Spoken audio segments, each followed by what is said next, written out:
नमस्कार प्रिय दोस्तों, स्वागत है आपका हमारे इस पवित्र कार्यक्रम में। आज है शनिवार और आज का दिन बहुत ही खास है क्योंकि आज पुरुषोत्तम मास यानी अधिक मास चल रहा है और आज इस पवित्र महीने की प्रतिपदा तिथि है। प्रिय दोस्तों, पुरुषोत्तम मास वो महीना है जो हर 3 साल में एक बार आता है और जब यह महीना आता है तो भगवान विष्णु खुद इस महीने के स्वामी बन जाते हैं। इसीलिए इसे पुरुषोत्तम मास कहते हैं क्योंकि पुरुषोत्तम यानी भगवान विष्णु का यह अपना महीना है। आज हम बात करेंगे प्रतिपदा तिथि क्या होती है, आज के दिन क्या करना चाहिए, क्या नहीं करना चाहिए और पुण्य दान का क्या महत्व है, तो अंत तक जुड़े रहिए। प्रिय दोस्तों, हिंदू पंचांग में हर महीने में 2 पक्ष होते हैं, शुक्ल पक्ष और कृष्ण पक्ष। शुक्ल पक्ष वो होता है जब चांद बढ़ता है यानी अमावस्या से पूर्णिमा की तरफ जाता है। कृष्ण पक्ष वो होता है जब चांद घटता है यानी पूर्णिमा से अमावस्या की तरफ जाता है और इन दोनों पक्षों की पहली तिथि होती है प्रतिपदा। पूर्णिमा के बाद जो पहला दिन आता है वो होता है कृष्ण पक्ष की प्रतिपदा और आज वही दिन है। अब सवाल यह उठता है कि प्रतिपदा का क्या मतलब है। प्रतिपदा का मतलब है नई शुरुआत का पहला कदम, लेकिन कृष्ण पक्ष की प्रतिपदा में नए कार्य शुरू नहीं किए जाते हैं। यह दिन होता है रुकने का, सोचने का और भगवान की शरण में जाने का। हमारे पुराने बड़े बुजुर्ग कहते थे, जब चांद घट रहा हो तो नए काम मत शुरू करो, क्योंकि जैसी ऊर्जा आसमान में होती है वैसे ही ऊर्जा हमारे अंदर भी होती है और जब यह प्रतिपदा पुरुषोत्तम मास में आती है तो इसका महत्व और भी बढ़ जाता है। प्रिय दोस्तों, आपने सुना होगा कि आज नवीन कार्य वर्जित है, लेकिन क्या आप जानते हैं कि नवीन कार्य वर्जित का असली मतलब क्या है? नवीन कार्य का मतलब है कोई भी नया काम जो आप पहली बार शुरू करने वाले हो, जैसे नया व्यापार शुरू करना, नया घर खरीदना या उसमें प्रवेश करना, नई नौकरी को ज्वाइन करना, नई दुकान खोलना, नया वाहन खरीदना, शादी विवाह जैसे शुभ कार्य करना। ये सभी काम आज के दिन नहीं करने चाहिए। लेकिन प्रिय दोस्तों, एक बात बहुत जरूरी है, नवीन कार्य वर्जित का मतलब यह नहीं कि आप घर में बैठे रहे और कुछ ना करें। आपका रोज का काम, आपकी नौकरी, आपका दैनिक जीवन, यह सब चलता रहेगा, इसमें कोई रोक नहीं है। बस नए और बड़े फैसले आज के दिन ना ले और सोचिए यह कितनी समझदारी की बात है। हमारे पूर्वजों ने सदियों पहले यह बता दिया था कि हर काम का एक सही समय होता है, जब सही समय आए तो काम करो तो सफलता मिलती है।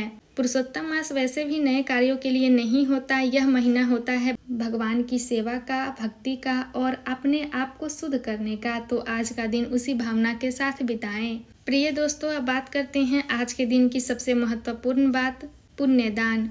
पुरुषोत्तम मास में दान का महत्व सबसे ज्यादा होता है और जब यह दान सच्चे मन से किया जाए तो उसका फल कई गुना मिलता है। लेकिन प्रिय दोस्तों, दान का मतलब सिर्फ पैसा देना नहीं होता। दान के कई रूप होते हैं। पहला, अन्न दान। किसी भूखे को खाना खिलाना सबसे बड़ा दान माना गया है। आज के दिन अगर आप किसी गरीब को, किसी जरूरतमंद को खाना खिलाते हैं तो यह बहुत बड़ा पुण्य है। दूसरा, जलदान। गर्मी के इस मौसम में पानी का दान करना बहुत पुण्यकारी है। अपने घर के बाहर, अपनी दुकान के बाहर, किसी मंदिर में एक मटका पानी रख दीजिए, राहगीर पानी पियेंगे और आपको पुण्य मिलेगा।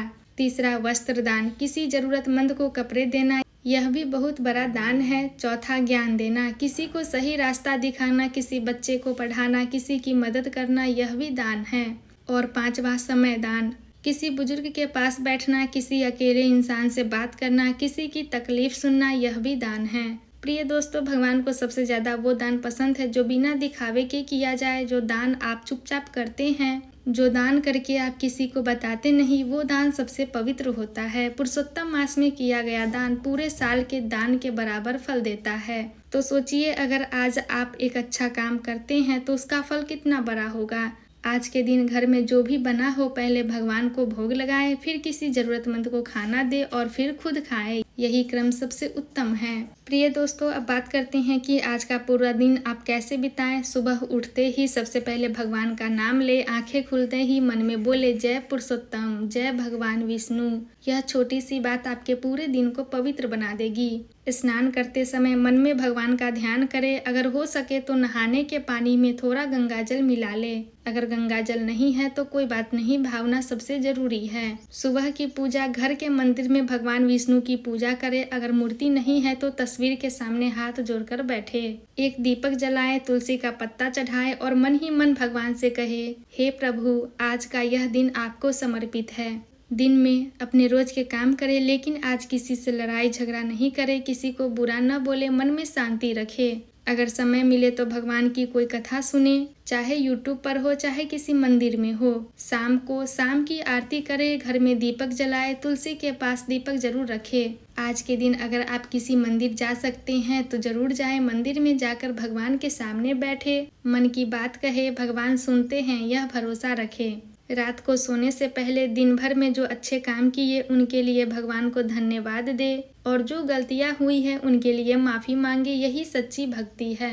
प्रिय दोस्तों, एक छोटी सी बात और बताना चाहती हूँ। पुरुषोत्तम मास में दान देते समय एक बात का ध्यान रखें, दान हमेशा खुश मन से दे। अगर मन में कोई बोझ लेकर दान दे रहे हैं, अगर किसी को दिखाने के लिए दे रहे हैं तो उसका उतना फल नहीं मिलता। दान देते वक्त मन में यह भावना रखे, यह मेरा नहीं है, यह भगवान का दिया हुआ है और मैं यह भगवान की सेवा में वापस कर रहा हूँ। जब यह भावना आ जाती है तो दान पूजा बन जाता है। प्रिय दोस्तों, आज का दिन बहुत पवित्र है। पुरुषोत्तम मास की प्रतिपदा यह दिन हमें याद दिलाता है कि जीवन में रुककर सोचना भी जरूरी है। हर वक्त भागना जरूरी नहीं, कभी कभी रुकना, भगवान को याद करना, किसी की मदद करना, यही असली जीवन है। तो आज के दिन नए कार्य छोड़ दीजिए, पुण्य दान कीजिए, भगवान विष्णु की भक्ति कीजिए और मन में शांति रखिए। भगवान पुरुषोत्तम आप सभी पर अपनी कृपा बनाए रखे, आपके घर में सुख शांति बनी रहे, आपके परिवार पर भगवान का आशीर्वाद हमेशा बना रहे। कमेंट में अवश्य लिखिए जय पुरुषोत्तम, जय भगवान विष्णु। मिलते हैं अगले दिन अगली तिथि की जानकारी के साथ। तब तक के लिए धन्यवाद प्रिय दोस्तों। जय श्री हरि।